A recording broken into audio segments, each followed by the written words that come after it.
killed an elderly man in front of his wife and basically his entire family. Forgive me for any misspellings or format. I'm trying to do this on my phone. I haven't talked about this to anyone, even though it's been years, even my closest of friends, minus the ones that were there.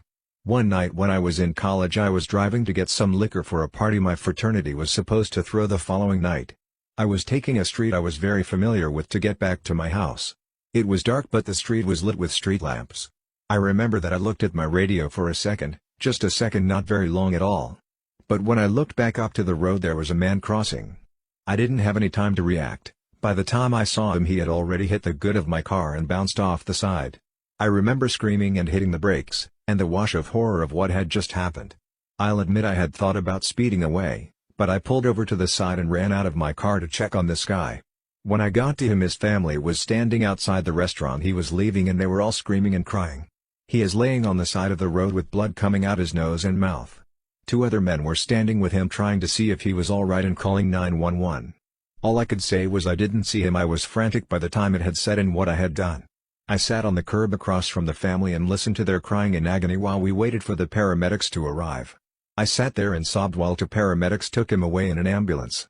I don't believe I've ever cried so hard and for so long. The worst part about all of it, and what still kills me today, was that his wife came over to me while I was distraught on that curb, sat next to me, placed her hand on my shoulder and said I was married to him for almost 50 years. We had a good life. Then she hugged me and said that she forgave me. After everything was said and done, it was ruled that it was an accident. I wasn't charged with anything and I had one of my friends pick me up from the police station.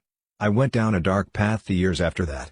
I drank heavily, dropped out of college in my senior year, and had to move back in with my mother and father because I couldn't hold on to a job. Even tried to kill myself with pills. It was a hard road to recovery, which I feel I am not fully recovered from, nor do I feel I ever will be the same. But eventually I got my life back in order. Joined up with the Navy and saw a bit of the world, and now I'm on track to go back to college and hopefully finish what I started there.